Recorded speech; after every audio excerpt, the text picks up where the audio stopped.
Welcome back for another edition of Political Breakfast, heard right here on WABE. I'm Lisa Ram. So glad to have you here listening today. We're going to talk about Georgia GOP gubernatorial candidate Rick Jackson spending goo gobs of money on attack ads, and how his opponent, Keisha Lance Bottoms, has a human interest story of her own that can tug at the heart, among other things. Here today are our strategists, Brian Robinson and Tharon Johnson. Happy August to both of you. Happy August. Listen, it is definitely that time of year. So shout out to all the parents out there. Kids started going back to school this week. Lisa, we are actually very excited about Tyson going to Galloway. So shout out to my good friend Oh, Amir Faroki over there and others. And so he met his classmates. So that was awesome. But definitely, you turn on your social media this Monday morning, you see all of the photos of parents smiling, kids smiling. I think they're all smiling for a different are reason. all the kids smiling, really? Boy, Yeah, well, most of them, summer most is of them are. gone. Yeah, but it's gone. But yeah, definitely you'll see the public schools and the private schools starting to go back to school these next 2 weeks. Not at the Robinson household, man. Quinn is still at camp through Friday, and then doesn't start back till middle of next week sometime. So she's still got a little bit of runway of fun. Yeah, once 4th of July hits, summer is over. It just goes so fast after the 4th July of did go July, fast. right? It did.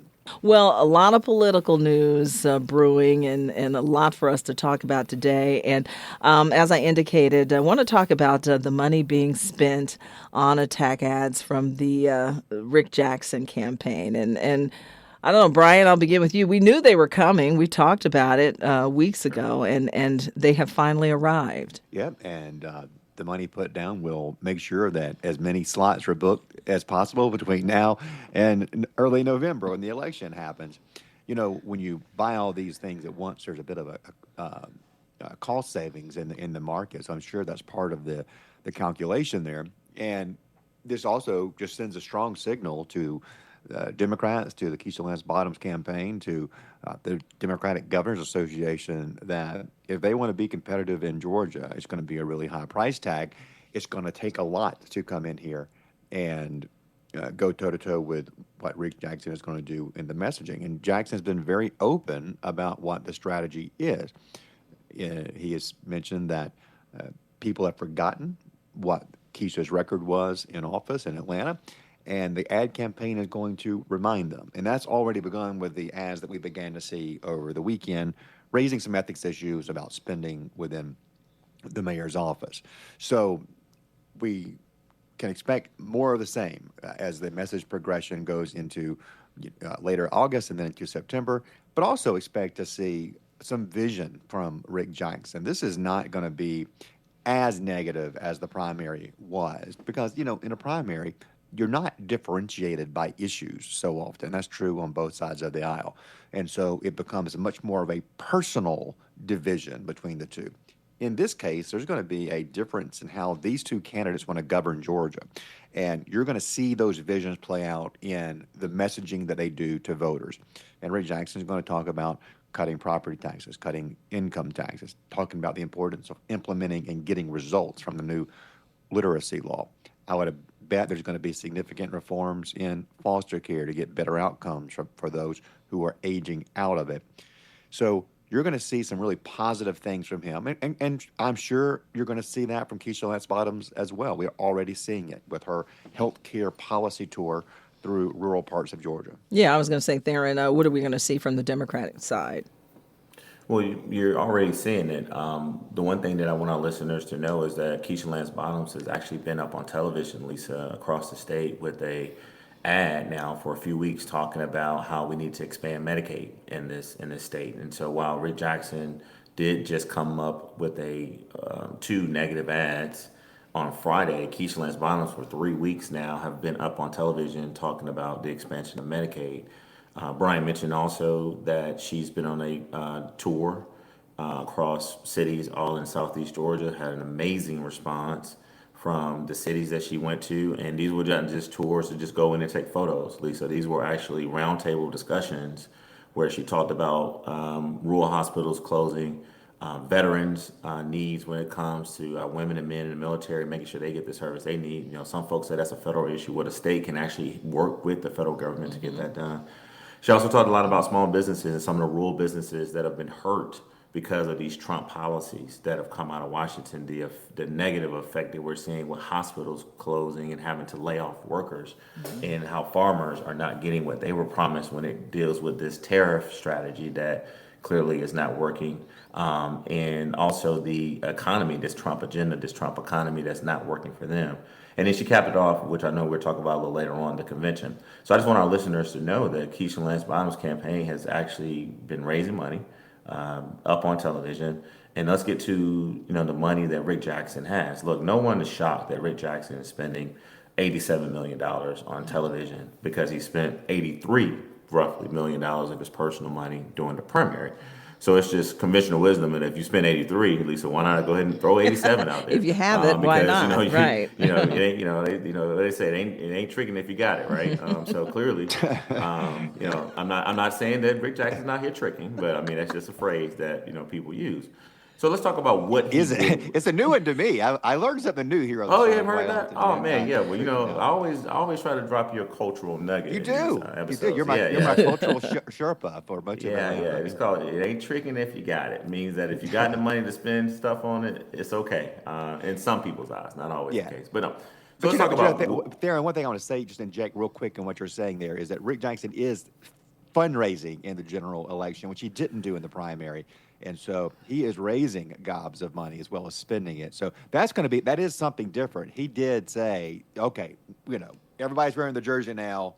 Everybody needs to get on the field to go win this thing together. Yeah, I mean, so definitely that's your job to make sure the viewers get that, hear that nugget. But yeah, so just like Rick Jackson is now the Republican nominee, Lisa, he will be able to raise Republican money, and he'll have support from different outlets and organizations. Same thing with Keisha Lance Bottoms. She's raising money as well. She's not going to be able to raise and donate the amount of money this early on that Rick Jackson is. I mean, he's a billionaire. He's a billionaire. I want our listeners to know that. And so there's only a few of them in Georgia, but he's one of the elite few. So what he did with the $87 million, Lisa, he comes out with a very, very negative ad that when I saw it on Friday, B-Rob had, of course, a little bit of a head start on the ad than I did because, clearly he's, been able to be privy to it, I'm sure. But, you had to go back and do the research on what Rick Jackson is alleging.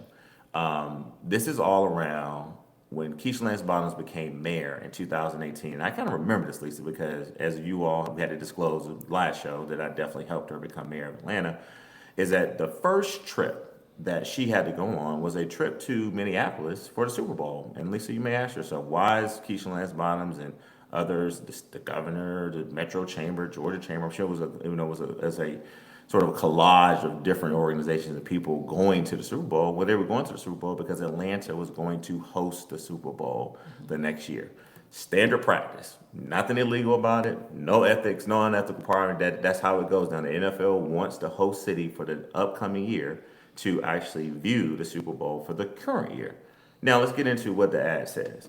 It basically says that, it was a charge that was put on a credit card by a staff member at the time who booked her tickets and booked her transportation, all sort of standard common practice by the previous administration, which, people in the city had approved. But there was a mistake that was made where a staffer booked the ticket for her husband, Derek Bottoms. And so immediately when Keisha found out about this, she said, okay, you know what? I don't need you to book for my husband. He does very well over at Home Depot. Derek can pay for his own tickets. Derek can pay for his own transportation. And she immediately, identified the error, basically reimbursed the city. And it didn't really come out into a news story until afterwards. And so this was, I just want our listeners to know that this was not something that the Bottoms were trying to go to the Super Bowl and ball out, right? That's another term. Here you go, Byron. I heard that one. Yeah. You heard that one, yeah. They were going up there because as mayor, she had to do that. And so that's the first thing I just want to clear up. No taxpayer dollars were spent on Derek Bottoms. Mm-hmm. Now, what the Jackson campaign is alleging is the price tag for transportation, as they call it, not Keisha Lance Bottoms limousines. But I think that's also disputable as well. But the last thing I'll say is this: if you were Rick Jackson and you just came off a primary, and you barely won. We got to give him credit. He won. You would think, Lisa, that he would come out with more of the Rick Jackson, more positive ash, right? But the fact that they're coming out on the attack shows what me and B. Robbins have been talking about. There's now been 4 polls that show that Keisha Lance Bottoms is winning this race. And I hear some Republicans say, oh, all of a sudden polls don't matter. Well, they do matter. They matter through the entire primary. So they matter now. So I think the reason you see the attack as is because he realizes that he's got to try to redefine Keisha Lance Bottoms to the voters. We're at a time when she's on the offense. She's out with, talking to voters, not just in Atlanta, but all across the state, and she's up on television.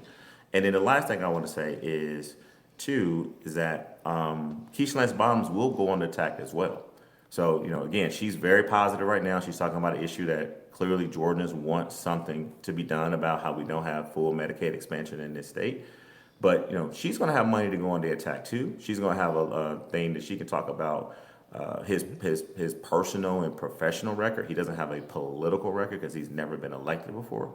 And so you'll see this continue to be a give and take as far as like how the tone is going to be in the campaign. But right now, I definitely think that she's in a good position. But I definitely wanted to take some time to talk about the ad that came out from the Jackson campaign and just give our listeners some clarity. Well, both of you weigh in on this. Is this right or wrong? He brings Andre Dickinson to the conversation and says, Andre Dickens has done a good job reducing crime, and therefore people have forgotten about Keisha Lance Bottoms' alleged record. So I don't know, right or wrong. Brian, you first. Well, the polling backs up the idea that people have forgotten what they thought about her record on crime and the atmosphere in the city during her tenure. Things have gotten better in the city. It is safer than it was. The crime rates did go back down. And Andre Dickens gets a lot of credit for that. I think it's probably an accurate credit, but what's most important is that is the public perception is that it is better under his watch. So when things get better, people forget. I'll give you a quick analogy. In 2024, Tharon heard me say this about 1 million times when we were giving speeches to outside groups. 2 issues were top of mind for voters: inflation and immigration, because of the vast numbers of undocumented workers who flooded the country during the Biden administration. Well, Trump really stopped that immediately upon taking office. And what's happened? Voters forgot how bad it was. Voters no longer rank immigration as one of their top issues. Only the most conservative on that issue rank it as a top priority today. It's because it's fixed. And so people move on. And so we're seeing that, and you have to remind them of all the stuff that they were upset about. And I hear it all the time from Atlanta Democrats, people who always want to let me know that they don't like me and my views, and they don't like Rick Jackson's views, but they're open to Rick Jackson just because they think it can't be Keisha. I hear that all the time. And that's just anecdotal, and I don't like coming on here and giving anecdotal evidence when we are a show that does empirical evidence. But I do think that narrative is indicative of empirical evidence, and we have to go reach those people and remind them of what it was like during those times and say this is not what we want for all of Georgia. One quick response to what Tharon was saying on the ad is one of the things that the Bottoms team is going to say is, well, she figured this out and she got it fixed and she made sure they paid for it themselves. And I think the opponents of Keisha Lance Bottoms would say she did that because outside media were raising the issue of those tickets being paid for by the city. That's a big difference in the public view and of the ethics of the situation and of her prioritization of ethics. Yeah, but Lisa, let me respond to that real quick. Then we get to Andre. But B-Rob, you know this. You work for a governor. Let's go ahead. I think Rick Jackson and Keisha Lance Bottoms are going to have this conversation. So, listeners, we're going to give you guys a preview. Governor Deal, Governor Kemp, Sonny Perdue, all right, state guys. They go to the Super Bowl, right? They go. You guys recruit businesses or events to come to the city and come to the state.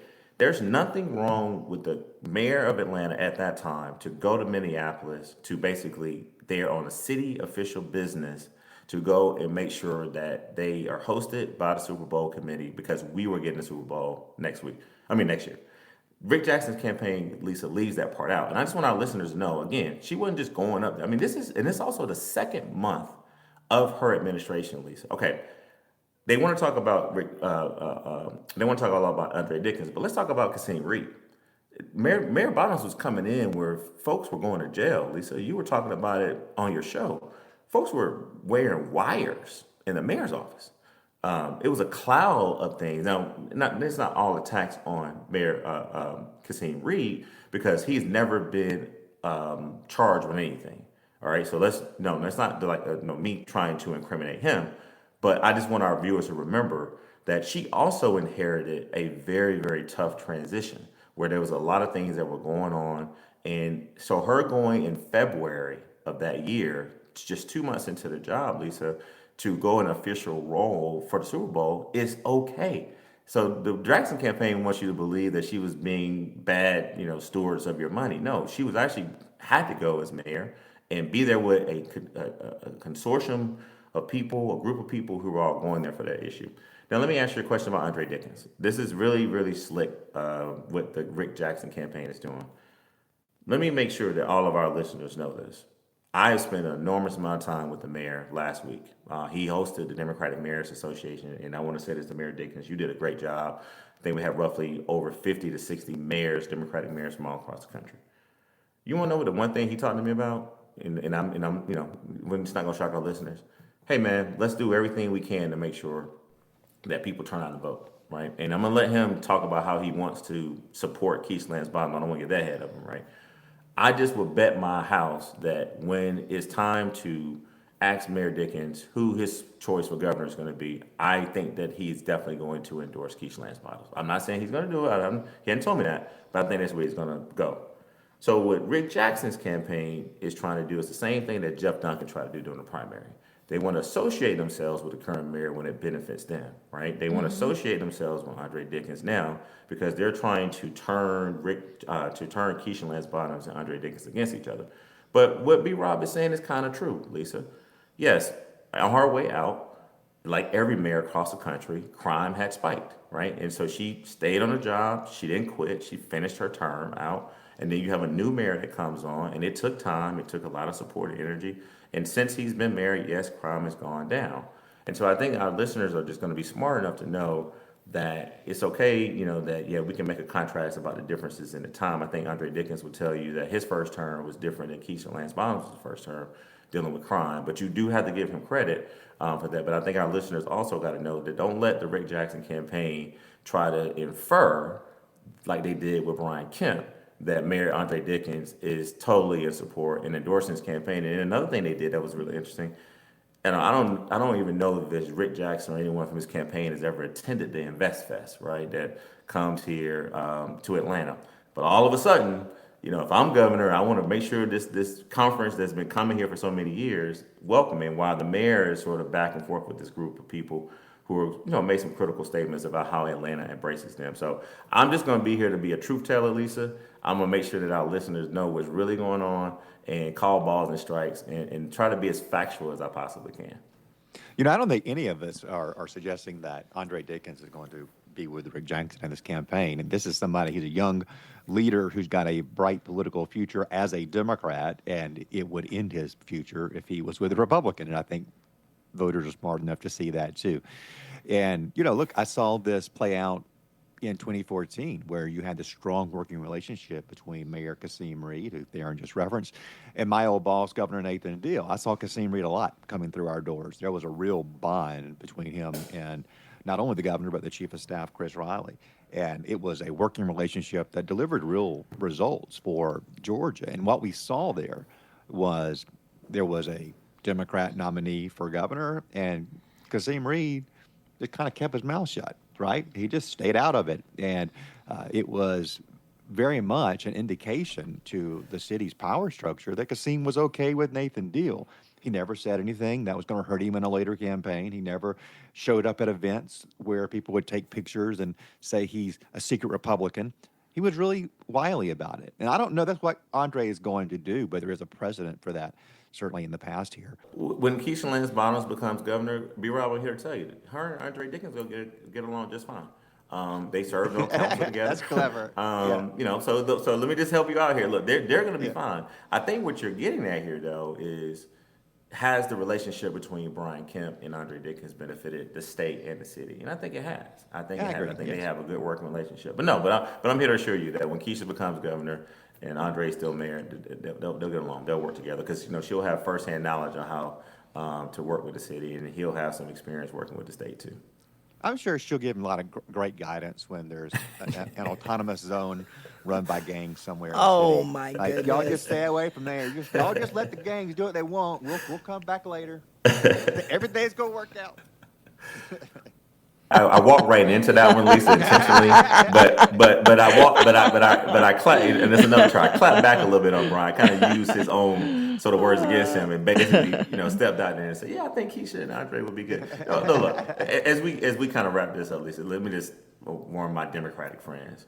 What you're listening to right now, and what B. Rob is doing a masterful job is letting you inside what the campaign is going to do to try to confuse you, and they call it remind you about a record. But I think this, and B. Rob knows this, is that campaigns are about the future.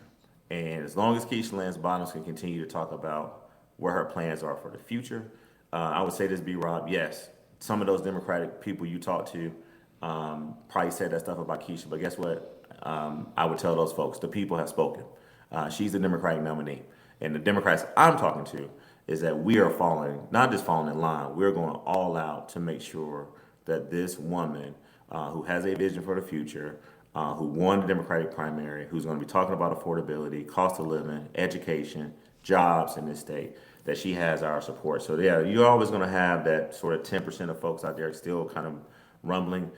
B. Rob, we don't have enough time to talk about some of the Republicans that are out there still rumbling. I've been asking, where's Mike Collins?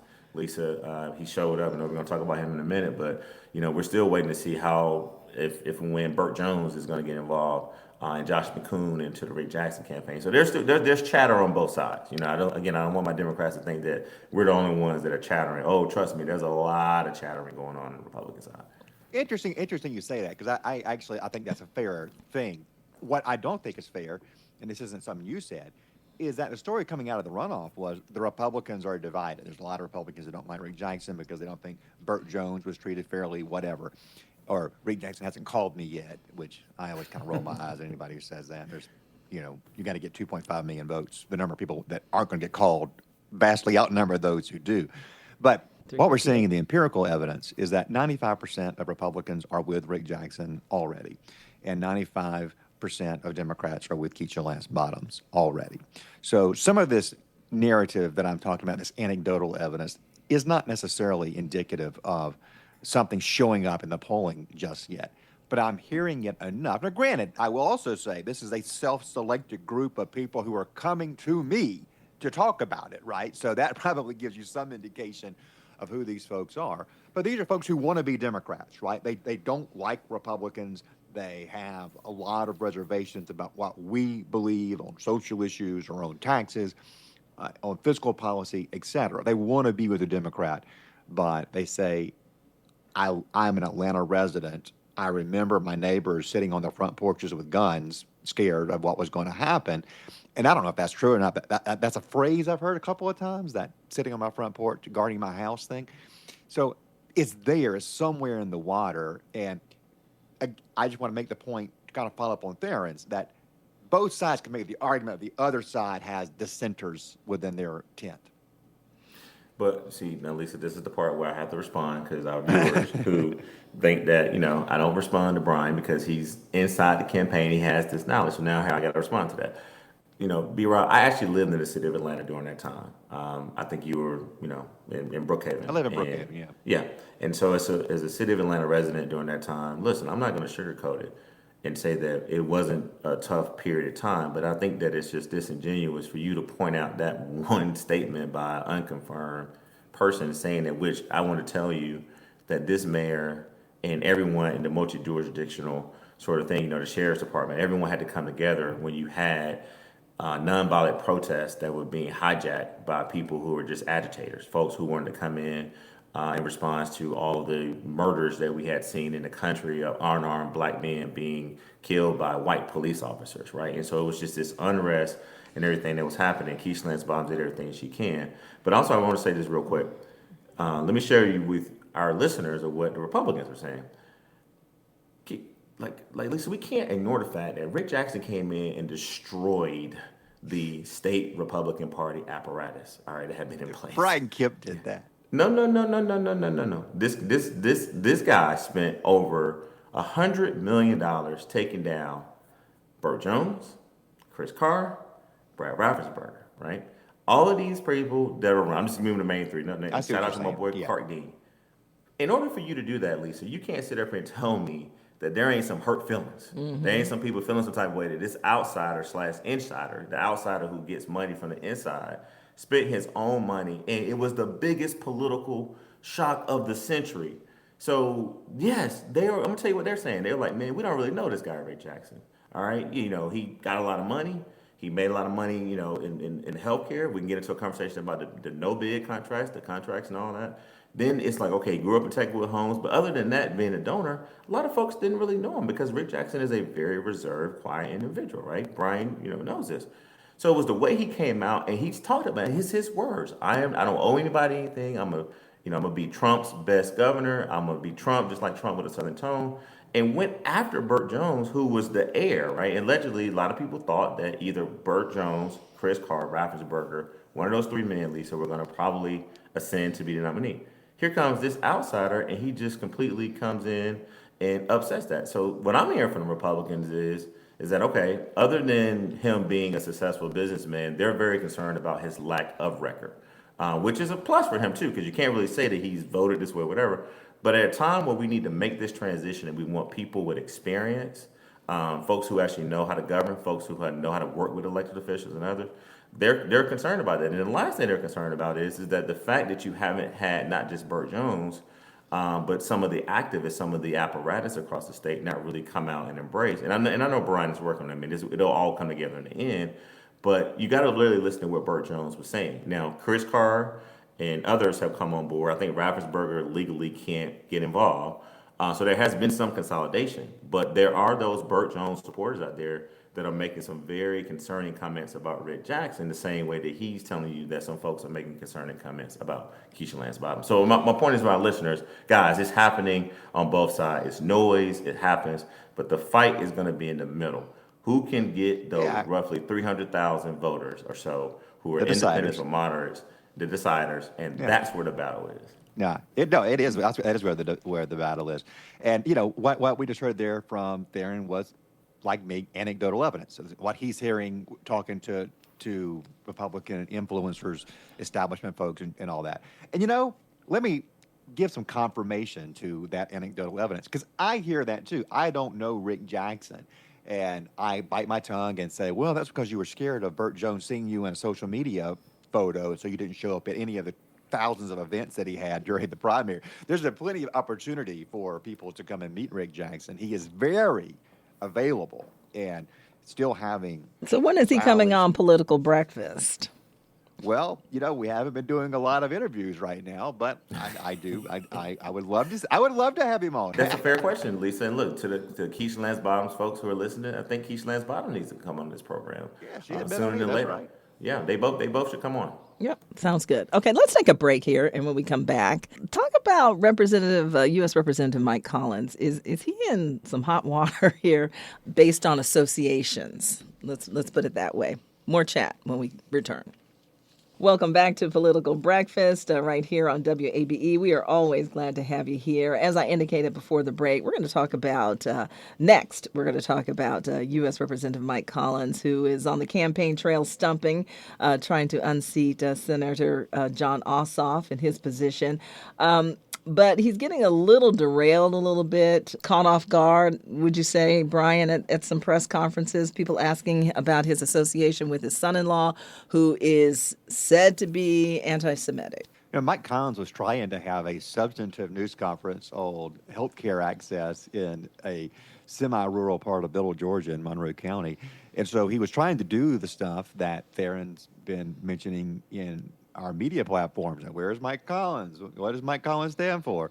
Well, he was trying to do that. He was trying to be positive and offer a vision for Georgia and perhaps draw a contrast with Ossoff on a serious issue that impacts Georgia families. But he got hijacked by reporters asking about his son-in-law, who has made white nationalist statements on social media platforms and has a significant following, apparently. And of course, the son-in-law lives on the same plot of family land in Butts County as the congressman. So it does appear there's a close relationship there. I will tell you, if I didn't like my son-in-law or my in-laws, my mother and father-in-law, I wouldn't want to live on the plot of land. I'm not sure even with a decent relationship, I would want to live on the same plot of land as any in-laws. That seems to be a recipe for trouble. That's a lot of quality time. But it was an obvious question to ask, given that this is what voters are hearing right now. This had been in the water. This is the first availability with the media. They knew it was coming. And so, for me, I'm not sure I would have done a news conference there. I would have done something where I put out a statement and put out my vision on healthcare and let this issue pass. Let some time go by before doing an availability. And if you're going to do it, you need to have a way, not out in the open in a field the way that it was, to where there's a respectable exit, like we see a president of the United States do there in the media room.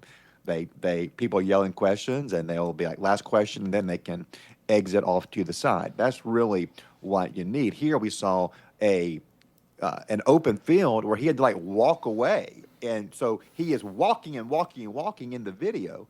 So it was the wrong visual. I think it was a strategic mistake in that regard.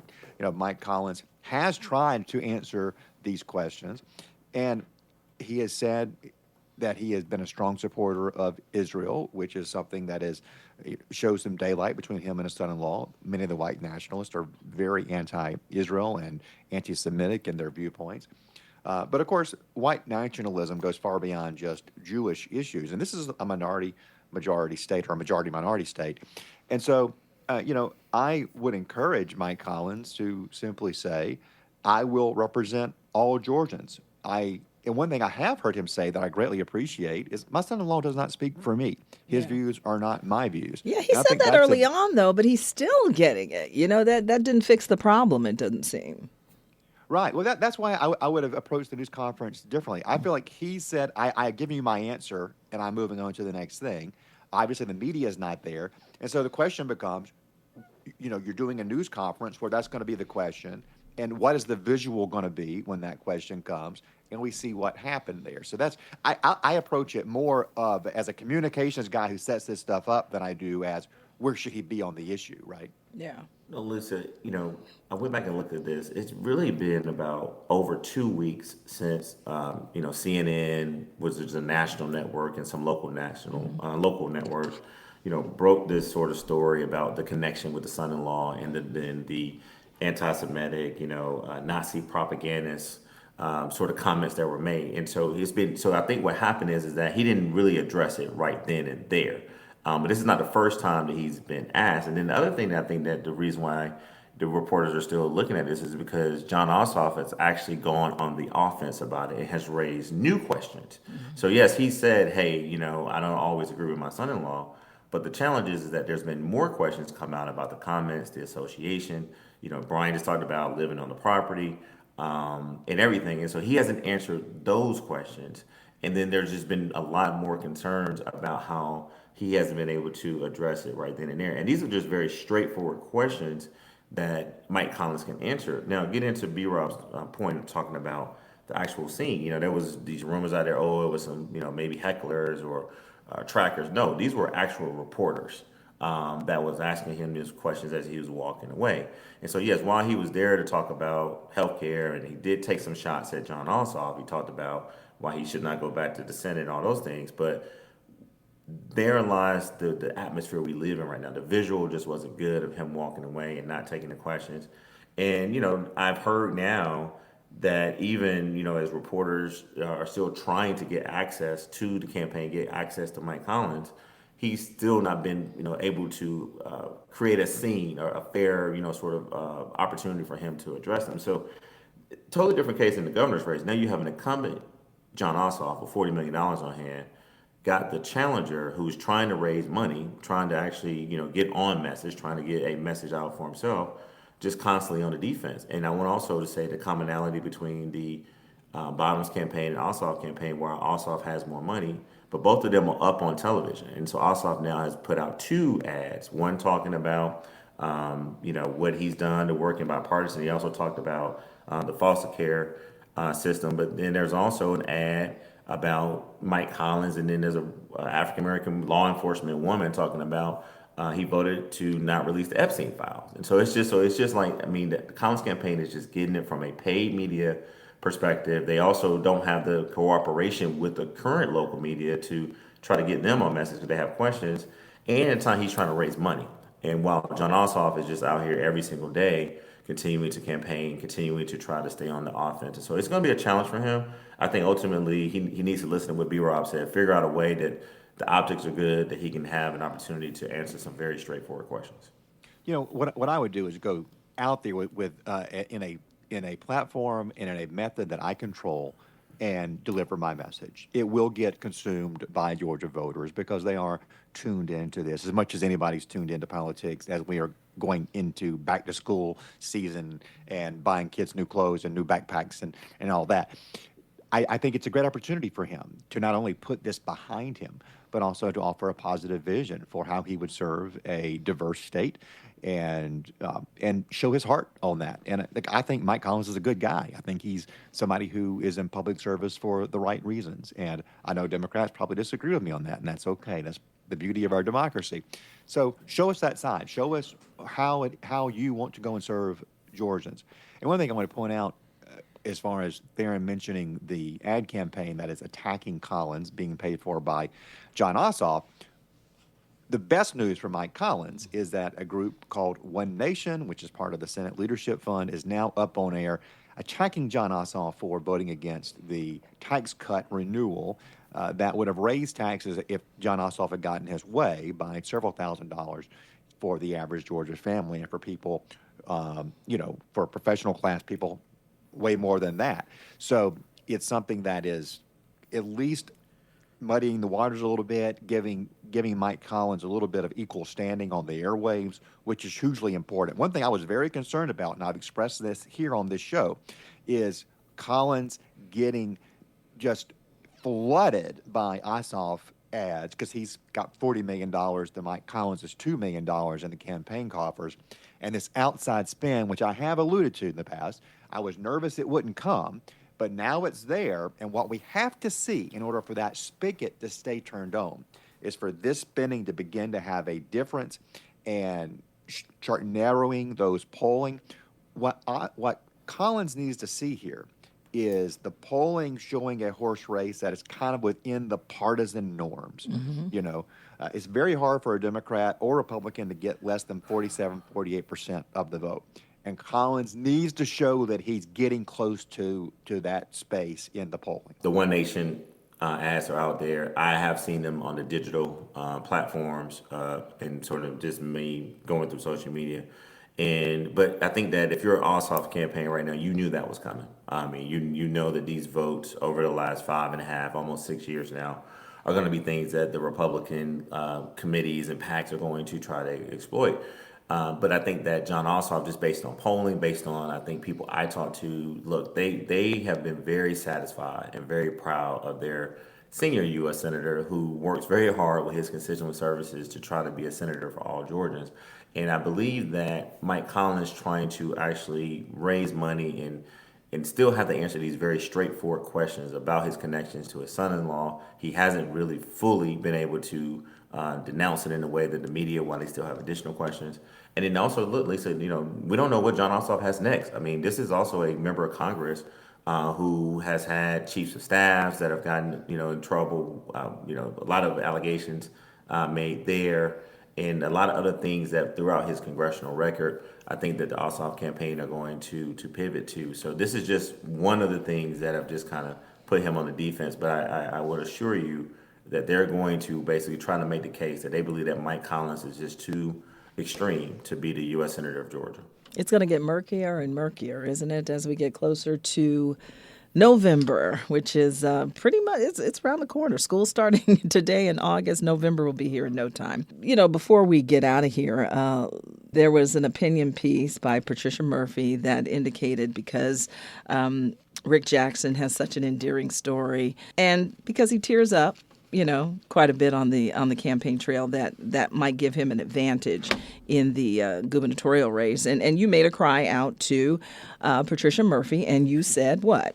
Now, Lisa, it's interesting you said that I did make a cry out to her, and then the article about Rick Jackson was that he was a crier. So a lot of crying going on last week. But I really appreciate you, Lisa, giving me some time to talk about this because I have not spoken with Patricia Murphy, and I did make the cry out to her to write a similar story about Keisha Lance Bottoms. And so I want to thank Patricia Murphy publicly for proactively doing that. I did not talk to her about it, but I think that was good journalism to basically be able to be fair here. But this is something that, Lisa, I have not talked about in on this podcast and in depth because I wasn't sure if and when Keisha Lance Bottoms was going to talk about it. It is something that I've known since I've known her for now, all the way back into 2007. That her four kids, Lance, Langston, Lennox, and Lincoln, they're all adopted. But this article in particular, and the way that Patricia wrote it, Lisa, I can't tell you how many families I know that are going to be able to relate to Keisha Lance Bottoms' journey. She opens up and she talks about having over a dozen surgeries, the fertility quest to basically be able to conceive a child, IVF, and that's challenging. And then she really goes in depth to talk about how it's a hard process to adopt a child, to find a loving home for a child in the state. And so it was a grueling process. She talks about how sometimes her and Derek wanted to give up. And then she talks about when she gets this call about Langston and she gets the call about Lance. And then ultimately, as years go by, Lincoln and Lennox come along, twins, and she gets that call and she goes into pouring into those children. So when people start to question, when she said, hey, I got 4 children, I want to focus on my family, when she served out her first term, this story will resonate with people, whether you were in the adoption system, foster care system or not. But if you are a woman and a husband or a partner in some cases that have to endure the pain and the stress, but also the patience that it takes to go through the system. And then I think one of the things that really, I think, humanizes her because, again, she don't talk a lot about her family on the campaign trail. Those are her words. She tries to really protect her family.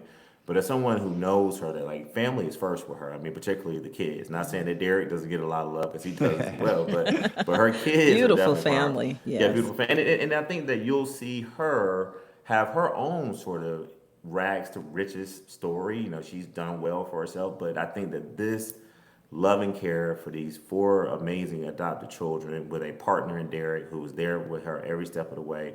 She talks about it in her book. Patricia Murphy did a really good job of sort of humanizing both of these candidates. Yeah.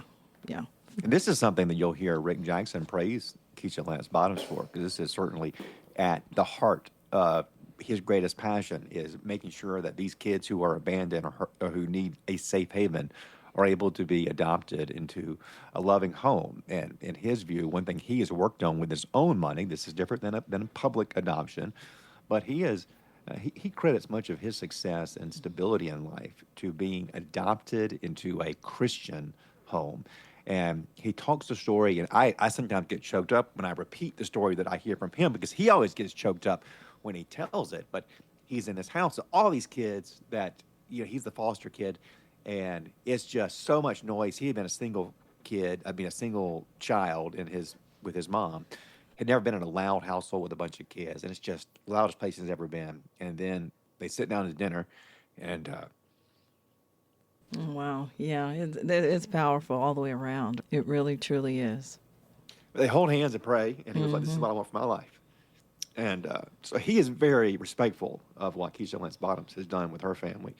She has certainly changed the lives of 4 children, and for a tremendous good. I mean, what a great blessing to be adopted into a family of a business and political leader in Atlanta. So Rick Jackson would praise her to the heavens for what she has done in adopting those kids and serving the vulnerable. That's what she's done there. And so I think both of them have a passion for it. It will be a piece of commonality. It will bring this issue to the forefront in this election in a way that probably is unusual. It's not what is at the top of mind for voters necessarily, but these are two people who have given up themselves to help the vulnerable. And I think whoever wins, certainly I hope it's Rick Jackson, and Tharon hopes it's Keisha Lance Bottoms. I predict this. They will work together on this issue to solve that issue Tharon was talking about how it's difficult for loving families sometimes to get these children into a loving home. Now, we have made progress. People like Burt Reeves, who's now in government affairs at Georgia Tech, when he was in the State House, and then under Governor Deal, and then later under Governor Kemp, we have made it a lot better. But Rick Jackson, and I'm sure Keisha Lance Bottoms, have a vision for how we serve even more children, because we still are failing our foster kids. Too many of them are aging out and going on to bad outcomes. Within a couple of years, the boys are in prison, the girls are pregnant, and we have to do better for them and for ourselves, because these 4 kids that Keisha Lance Bottoms has raised, and these hundreds of kids that Rick Jackson has personally put through college on his own dime so that they have an opportunity. Our state is going to be better because of the opportunities given to those kids. Yeah, that good service on both sides at work. So I think it's a perfect way to end the story today. So thank you so much for that perspective, and let's do it again next week. Sorry about that. I'm sorry. I was going to tease you and say, okay, now we got another crier. But no, it was very heartfelt and very authentic, and I think we're all feeling it as well. I was going to say, Lee, there's a lot of crying going on in that jacket. I know. Sorry. That's good. I love you guys.